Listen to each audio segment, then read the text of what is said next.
Who stood out the most during week 2 of Saints OTA? The Saints, when this video came out, had finished their 4th OTA practice, and have 6 more left. So we were going to listen to NOF, the boys over at New Orleans Football. We're going to hear what they have to say about who's been showing out in practice. I like this because they're there, right? Like they're there, they're on the ground floor, they're on the sidelines, they are seeing this. So it's a live look at what's happening in practice. I also love the wood paneling. It reminds me of my great-grandmother's kitchen that was sloped. We used to eat spaghetti there, and then she used to serve us unsweetened, lukewarm tea. So shouts to my great-grandma and the wood paneling. Let's go ahead and hear, ladies and gentlemen. Let's go ahead and listen to what they have to say. Stood out at Tuesday's OTA practice. We're going to start off with you, Nick. I mean, let's just kind of start the conversation, I think, with Trevor Penning. And I think there was good and bad out there at the practice. I mean, there were a couple of moments that were a reminder, I guess I would put it, that there are going to be some growing pains and some process. And I think the last time we were out there and we saw him, it was kind of just like a lot of optimism. Yeah, I saw him step off. Interesting, right? Because last time there wasn't any adversity. It was just straight up like running through drills, running through whatever. And whenever you're seeing that and you're hearing it, and this is right when he moved to right tackle. Whenever you're hearing that and seeing it, it's like there is unbridled optimism. And I do think right now there should be unbridled optimism.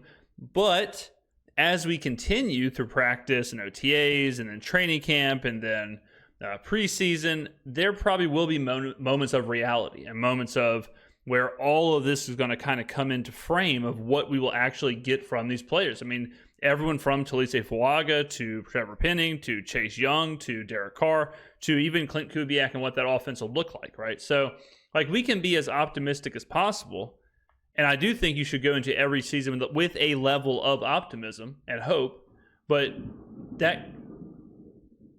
You hear the thunder and lightning, ladies and gentlemen? I mean, the weather's been nuts in New Orleans. It's hot as hell. I went and took a walk this morning. I almost had a heat stroke. 2 hours later, middle of a thunderstorm, no telling what it'll be the rest of the time. It's crazy. But, you know, if all this optimism, it will be a halt.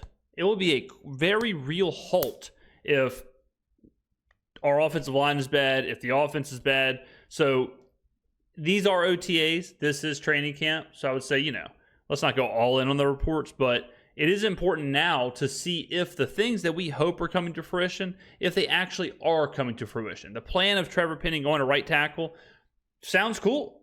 Sounds cool. We could have 2 cornerstone offensive linemen. Maybe he'll figure it out. Maybe he will be something. But if we start to see the opposite, then we got to find a backup plan. Offsides on one. There was a play where he took down a defensive player where after he kind of lost a little bit on a rep, he ended up tackling a guy kind of and got chewed out a little bit for it. But I mean, there are some things that I think we would be unfair if we didn't mention them. Like there are moments in the running game out there where you just kind of see him like really out in space, getting to his targets, meeting his marks, and he looks really good there. On the play action plays, he looks okay. I think the drop back passing game, like there's still some iffy stuff. I think I saw him give up a pressure on one, but he's going to need to shore that up and get better at it. But he does not look lost switching sides on the offensive line. And I think right now that's the most important thing. Gives you a base to kind of build from. It's also a bonus, like if he just doesn't look lost, because he looked lost last year. So if the review is, he was pretty good in play action, he was pretty good in run blocking. He was kind of mediocre to bad in pass blocking, and he got beat a few times. If that's the review, we're taking leaps and bounds from last year.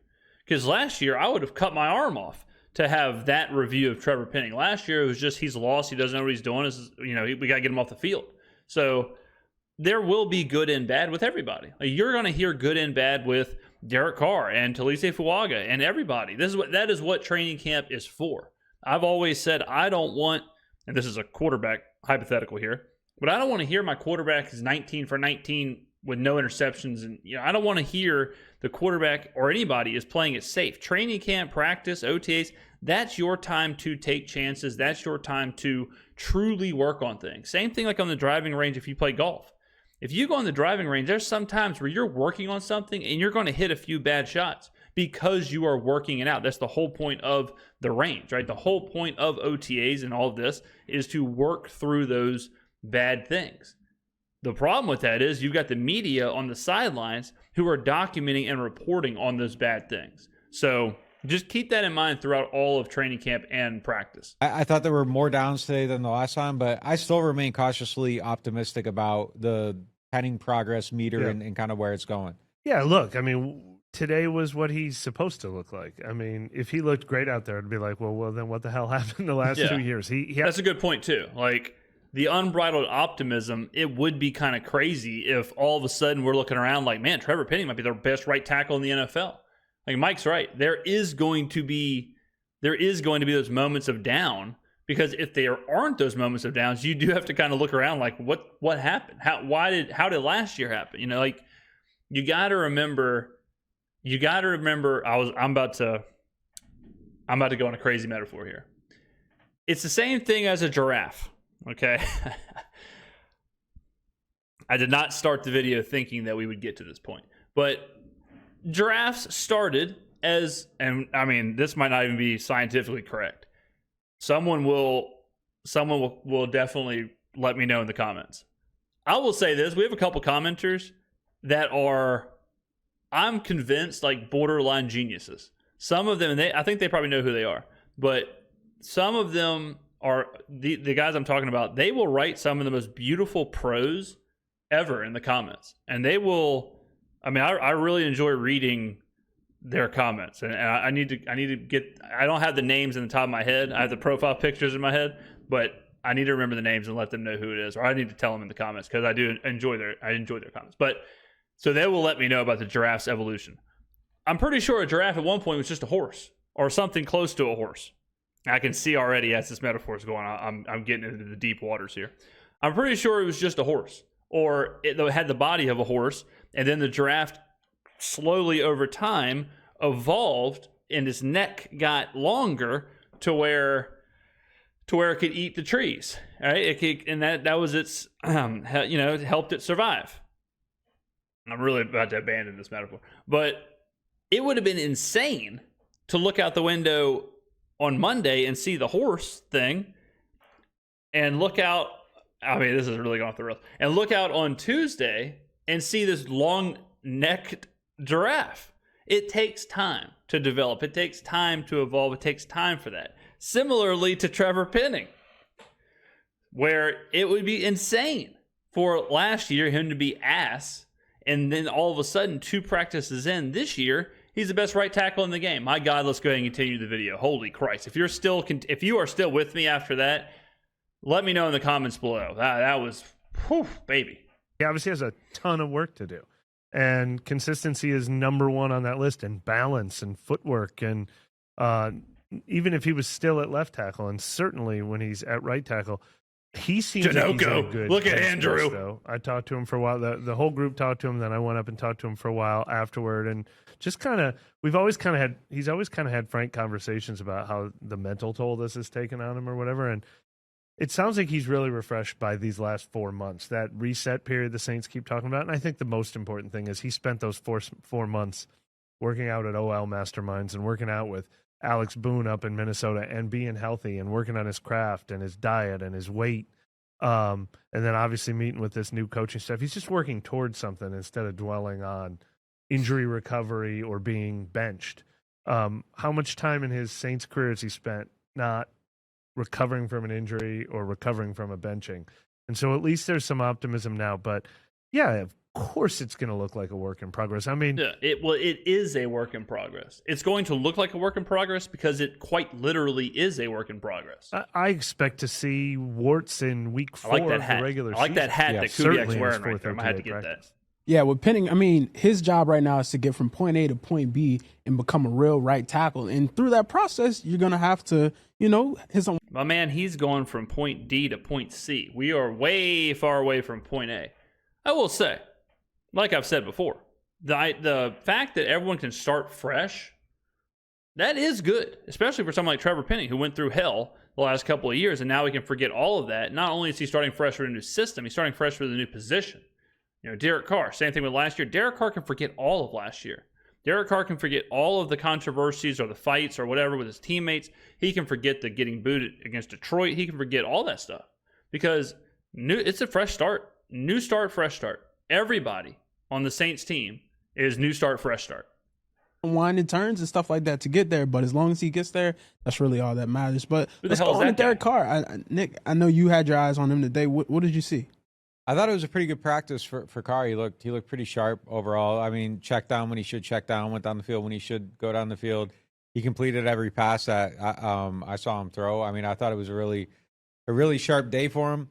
I kind of feel like he's in a better space right now. 100%. Like it kind of feels like he's doing some leading out on the field. Like, So we've listened to a lot of Derek Carr interviews, and I agree 1,000,000%. I think Derek Carr last year, I think Derek Carr felt like he couldn't lead. I think he felt like he was kind of stepping on toes. He felt like it wasn't truly his locker room.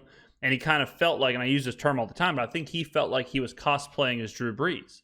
I feel like he thought, I'm coming in here, I'm this rah-rah veteran quarterback guy, but no one truly sees me as that because everyone in the locker room has been here for so long. The coaches have been here for so long. The system has been here for so long. The defensive players have been here for so long. Even the offensive players have been here for so long. And then you start losing, and it's even harder for a quarterback to be like, guys, trust me, believe in me, when you're losing. So Carr probably does feel a lot of that weight is off of him now. He probably feels like he can truly be the leader and truly be the franchise quarterback.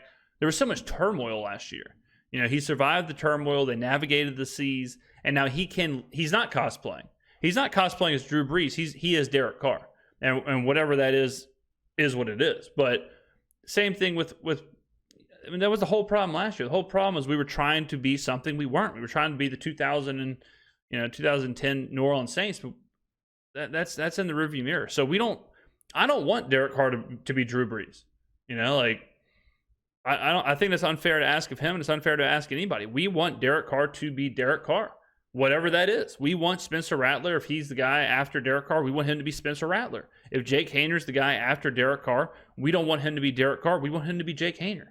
So, I know everyone loves Breeze, and that is the gold standard, but for all of our players, let them be them. Let them be whoever they are to the best of their abilities, and then that's where the team will go. But it's time. And I think Derek understands this, and it feels like through the interviews, it feels like Derek is echoing this. He feels like he can finally be himself. him and DeMario are the two guys racing to the mark when they're changing drills. Like they're kind of leading that charge, kind of being like the effort guys. I really, really like that him and DeMario are doing like joint off-field things together. You know, it doesn't matter if it's hosting a bowling tournament or giving away turkeys on Thanksgiving or preaching at a church, which they're going to be doing. Sold out. The fact that I just saw the banner for it. Sold out. I'm not even sure what exactly it is. I guess it's just like a preach-a-thon. I'm not totally sure, but Derek Carr is one of the people preaching. DeMario Davis is as well. It's sold out.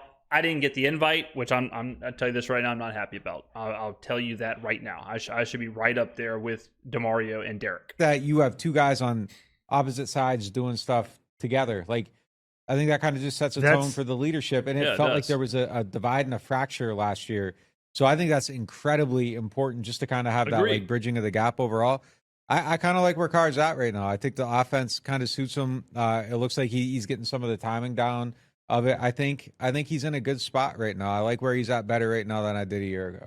People ask me all the time. They're like, what is there to be excited about with this team? What is there to be excited about if we think the team's going to win 8 games, 9 games, something like that? Ladies and gentlemen, the answer is this. The answer is exactly what Nick just said.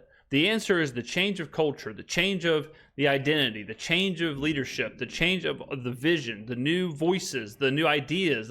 All of that is the answer. And if you can't get excited about that because all you're excited about is the number in front of or the number after the W, if all you're concerned about is 7 wins, 8 wins, 9 wins, 10 wins, that singular number, then I don't know what to tell you, but there's more to it. There's more to the game. There's more to sports. There's more to the NFL. There's more to the New Orleans Saints than just that. So I'm excited. We did the schedule breakdown. I am thrilled for this season. I could not be more excited for this season. And I actually just did a guest spot on a national show, and it'll be coming out in June or July, and I'll make sure to let y'all know when that comes out. But I just did a spot, and I said the same thing. They asked me if I was excited, for the season and all that stuff, what I was excited about. I went on this 20-minute TED Talk, y'all know me, about how excited I was about this, the vision, the idea, the identity, the leadership, the optimism. We're on the right track, blah, blah, blah. And then they said, okay, well, what's the ceiling? How many wins? And I said, probably 9 or 10. And, it's hard to, it sounds weird because that much optimism and positivity, you would think it's like 14 wins, NFC title, Super Bowl. But I just don't view the game like that. So I love what Nick said. I'm excited about the joint bowling practices and the turkeys and all that just as much as I'm excited about, the Carr's expected or projected statistics. That's by design, the DeMario stuff too. We talked to DeMario about the night of worship that they're planning together, and obviously DeMario's so awesome. That's something that DeMario Davis and Derek Carr very much have in common. They're two of the more outspoken guys about their faith and what that means to them in the entire league. But side note, whenever people are like, the Saints are the oldest team in the NFL, we need to replace DeMario Davis with a younger linebacker. Yeah, fellas, this isn't fantasy football. This isn't Madden. These are human beings. So when you're replacing DeMario Davis, you better be also replacing someone who can replace his leadership, who can replace all this off-field stuff, who can replace being a voice in the locker room, who's going to race Derek Carr to the mark, switching offense to defense. It's not just player number, position, age, and rating. That's not how it is. There's way more to it. So whenever I hear people, and DeMario Davis is playing at a very high level. So I would take 11 DeMario Davises. If my defense was, the average age was 34, and I had 11 DeMario Davises, I'll take that any day of the week over a bunch of 24, 25-year-olds that aren't DeMario Davis. DeMario Davis said part of what he thinks is so special about them coming together. I mean, he even talked about, the racial overtones of that, the white quarterback and the black linebacker who can be like, this is our common bond, and I want the society to see that. But his tweet about it said, our quarterback, yes, that's right, our quarterback and myself. Like, he is well aware that Derek Carr hasn't been super embraced, and he's like taking him under as like everything DeMario endorses is good. And that's important, I think. And you're right. Derek Carr said last week when we spoke to him that last year he was the new guy, which he was fine with. He said he liked that there was so much leadership in place that he had just to become part of the team. But he said this year, I feel like now that we're all learning a new offense together, I'm going to take more of a leadership role, and that's what I've always done, and I feel comfortable doing that. So a lot of that stuff, I think you're absolutely right. Now, I thought Derek Carr was in a great space 12 months ago. I mean, he felt so comfortable with his decision, so excited about his decision to be here. But he's definitely in a better place than he was. Well, he obviously wasn't. Again, this video is coming out after we watched the Chris Long, Derek Carr podcast. But Derek Carr talked about how hard it was to go from Las Vegas to New Orleans, just moving his kids, moving his family, leaving Vegas and leaving the Raiders. If from the outside looking in, it's like, this guy's excited, fresh start. He chose to be here, new contract, whatever. It's easy to think it's all perfect, but it was a lot harder on Carr than people think it was. And what a difference 6 months makes. 6 months ago, all we heard about was locker room division, infighting with players, players kind of breaking off into little cliques and groups in the locker room. And now we're hearing, nope, DeMario Davis is taking Derek Carr under his wing. DeMario Davis is protecting Derek Carr from all the negativity. Derek Carr is doing stuff with the defense, the off-field stuff. Like, what a difference. What a cultural shift that there's been so far. Halfway through last season, no question about it. Mario's also made, like, he's embraced Dennis Allen. I found it incredibly interesting today that he kind of called out the people who aren't there at the OTA. And, part of me agrees with that. Like, if everybody wanted this, like, culture shift and a change, like, it would be good for everyone to be here. Like, it's better for everyone to be here. Like, it might not matter that some guys aren't here ultimately, but it is obviously better for everybody to be there. Like, if everybody's there, they can work towards something. You're setting a tone. You're getting on the same page. You're working with this new staff. You're creating the new culture. All that stuff is better if everybody's there. So I think that. Yeah, I had a commenter asking about that as well. I agree 100%. 100% what Nick just said I agree with, where, everyone should be there. No doubt. Like, you would want everyone to be there. I think DeMario said basically like the Kansas City Chiefs probably have 100%, turnout, and they're the Super Bowl champions. And they probably do. And that is why they're the Super Bowl champions. Like, that part is up to the players. And if some players don't want to be at OTAs right now for whatever reasons, that's fine, sure. But it absolutely is better, and you absolutely would love to see the entirety of the team, especially vets, like especially important vets. But you would like to see them as part of this growing and this like culture building that's going on right now. That does matter a little bit. It's not something that I think is red alarm or anything, but Right. I agree with that. But that was strong. Like, and he's clearly like, this is not gonna, this isn't what we're gonna do. Like, if you're here, like this is what it's supposed to be. And that was a strong message. Yeah. It sounds like you just wrote about it the other day. The strong voices of this coaching staff. I mean, there's a lot of not messing around to this team. I'm looking at the list of the people who missed practice. We know Alvin Kamara has been away. He did come in and meet with the coaching staff and spend time with them, a lot of time, as Clint Kubiak explained, before he went on this trip. So he hasn't completely been away. We know Marshawn Lattimore is away. Is that it, though? I mean, other guys have missed time. He said Nathan Shepard has a family reason. We're going to talk more about Tano Passanio. Other guys with injuries. Is Alvin and Marshawn the only ones sort of voluntarily skipping that we know of right now? I'm trying to remember. I think so. I mean, Yeah. Everybody else has kind of been around it at some point or another. But it seems like those are the big two at least. It means a lot that Taysom Hill is here. I have a story publishing right after this show about he admitted to being rejuvenated a little bit. I'm putting that word into his mouth. He is clearly rejuvenated. He has not been around always at this time of year at OTAs. He has been here, he says, because he is like all hands on deck with this new offense. We're going to talk about him more. And that stood out to me. But I guess I'll go with a negative that stood out today. Another negative that stood out today. Spencer Rattler continued to struggle, which is not a surprise.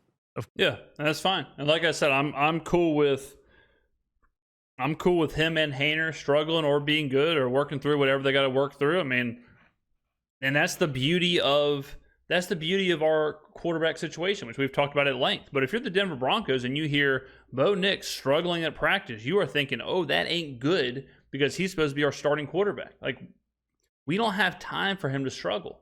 If you're the Chicago Bears and you hear Caleb Williams struggling, throws 5 interceptions in practice, you are thinking, oh, that ain't good right there. But when I hear Spencer Rattler struggling or Jake Haener struggling or they're both great, I don't care.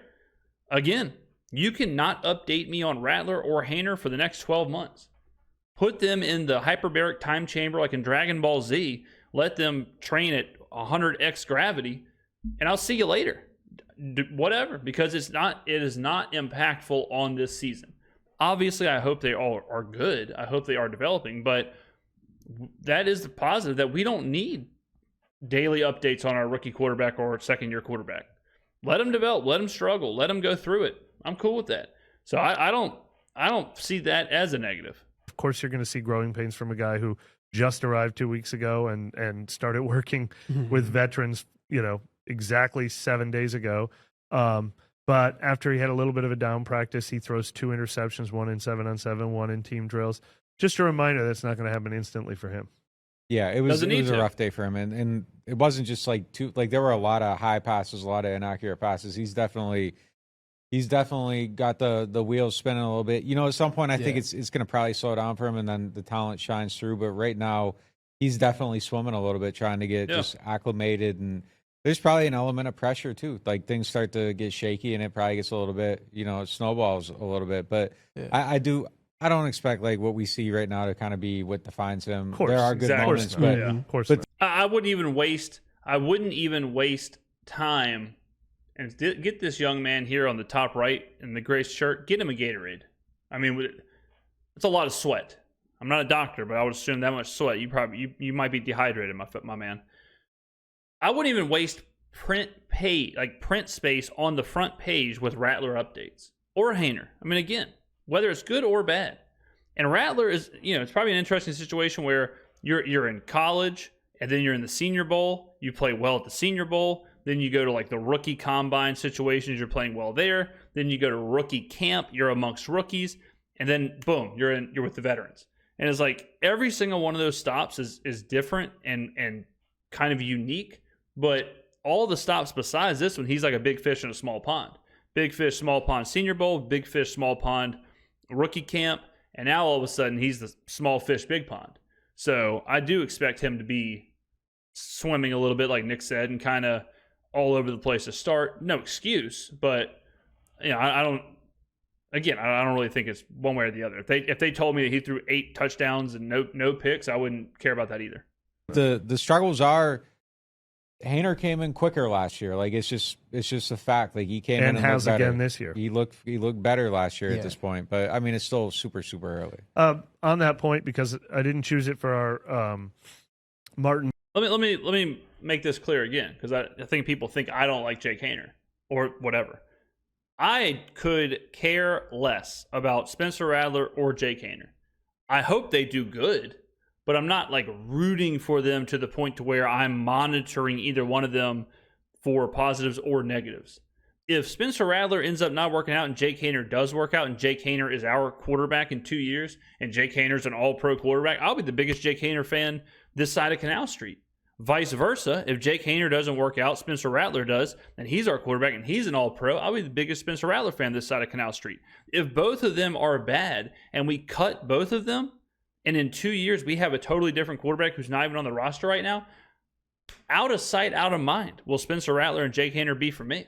So, I'm just more of a fan of the team. I'm more a fan of that than I am, like the big picture, than I am of being right about Spencer Rattler or being right or wrong about Jake Haener. So, I'm not, I just want to make that clear. I'm not rooting for either one of them. I have no horse in the race. I hope whatever is best for the Saints works out, whoever that may be.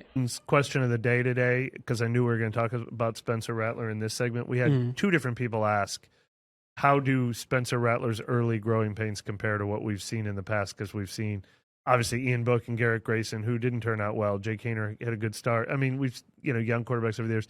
How common is it what we're seeing with Rattler right now? I'll remind you, different position, but I'll remind you, at this time of Jamar Chase's rookie season, do y'all remember what the storyline was? I remember going into a fantasy football draft, and this storyline was such a big deal that Jamar Chase slipped like 2 extra rounds. Does anybody remember what it was? Y'all can go Google it. You can go look it up. The story out of camp was Jamar Chase had the yips. He was dropping passes. He did not have great hands, and he was having a lot of drops. That was the story coming out of camp when he first arrived in Cincinnati. Jamar Chase, what happened? Had a rookie of the year level season and is one of the best wide receivers in the NFL. So that's what I'm saying. Like, these stories out of camp, sometimes where there's smoke, there's fire, but you got to be careful, because if you believe, let's see if we can find one of those old stories. All right, so this is it right here. I mean, what did I tell you? Jamar Chase's drops have officially become an issue. The rookie receiver struggled on Friday night. So this is like preseason, I would think. This is from August 21st, 2021. So pretty deep. That's like rookie. Bengals rookie wide receiver Jamar Chase has had drop issues all offseason. It seemed like minor issue during OTAs, but it has continued through training camp. Chase dropped 3 passes, all on third down. He clearly wasn't in sync with backup quarterback Brandon Allen, but Zach Taylor isn't making excuses. Yeah, I mean, look at all this. Yeah, like this right here. It's not time to panic, but it is time to fix the problem. Chase knows it, and the Bengals know it. Friday night could be the start of a major issue. This is in preseason. So this is preseason for the Cincinnati Bengals, and they're out here saying, I don't know, guys, Jamar Chase is dropping a lot of balls. We saw how that played out. But like the element of struggle? Just, like throwing interceptions in the second week OTAs and things like that. Yeah, no, I think it's incredibly common. Yeah, for sure. I mean, even just like when someone's like a vet switching systems, like sometimes you'll see it. But for a rookie fifth round pick, nothing out of the ordinary. We're not looking at a guy who looks like a deer in the head. Like, we're not shocked by what we're seeing. Even that people overread, you see 12 tweets during a day and you think that means it's been happening for months. Like, I mean, I also remember Baker Mayfield one OTA, or I forgot what team he was switching to, but he threw a bunch of picks, and they asked him about it, and he said, like, I'm trying, I'm pushing, I'm seeing what I can get away with, what I can't get away with. I'm taking chances. They don't care. Like, they shouldn't care. They shouldn't go back to the locker room after a practice and say, like, damn, man, I went 23 for 28 and with 2 touchdowns. I had 11 touchdowns and 14 picks and 4 hours of practice. I threw the ball 140 times. Like, who cares? No one's counting stats. That is one thing that I think is incredibly overrated with OTAs. Is any of these anybody who's counting stats or whatever during a practice. He's had a little rough patch, but we've seen 3 practices. He looked good in the rookie one. Mm-hmm. He looked iffy in the last one. This one was a little bit worse than the last one. I obviously you want to see it be better. Like I'll be like I think today was a little bit more than I was expecting to see though. Like it was a little bit like kind of all right. Like it. But it's nothing. I'm not jumping to a conclusion. I'm not writing sentences. Like it's just nothing. I think it's probably pretty normal for a 5th round pick to come in and kind of look that way. Obviously, we're expecting a little bit more. But like 1st round picks come in and struggle right away, and then sometimes they it takes time to figure it out. So there is a lot on his plate right now. I think it's just kind of let him get acclimated and then see what it looks like in training camp. Speaking of rookies who took a while to get acclimated, one of the high points of the day was a sack from Isaiah Foskey, but it was so funny. Isaiah Foskey is just one of those guys that DA will not give a free pass to. Like somebody was asked. When I hear Isaiah Foskey, I end the video. Ladies and gentlemen, we're going to wrap it up there. News and notes from OTA, or from Tuesday's practice of OTAs for the New Orleans Saints. Much appreciated. Again, New Orleans.football for providing us this kind of content. And ladies and gentlemen, if you want the updates, if you want to read the articles, if you want the clips, the exclusive interviews, if you want all of that, go to neworleans.football, subscribe to them. They are, I've said it once and I'll say it a million times, and I am absolutely not, I get nothing for saying this, but I will say it anyways. I think they are the best team beat reporter group, however you want to phrase it, in the NFL. They are the gold standard. I think New Orleans.football is what beat reporters will eventually be, where instead of just some random, dweeb with a microphone working for, some random acronym news station, those beat reporters will work for companies like this for every team, and it'll weed out. I think it'll weed out. I mean, now we're getting on a totally side subject, but I think eventually, if you're y'all know I like to talk about the industry. Y'all know I like to talk about journalism and sports media and all that stuff. I've seen both sides of it. I think in 5 years, you won't see. If you're a sports reporter, you want to be a sports reporter in college or whatever, I don't think you'll want to be working for, LMNOP TV and doing that. I think instead you'll be wanting to do this. If I was in college, if I was giving advice to someone in college, it would be intern for New Orleans.football instead of interning for LMNOP TV. Do this. You can be more creative. You're getting the same access. You're getting more eyeballs. Do that. So I think this is the future of how it'll go. I think more teams will have these kind of companies and these kind of publications versus people relying on local news stations to provide them the news. Just my 2 cents. I could be wrong, but I never am. Ladies and gentlemen, go down in the comments below. Let me know what you thought about all this, especially about the drafts. And I will see you in the next video.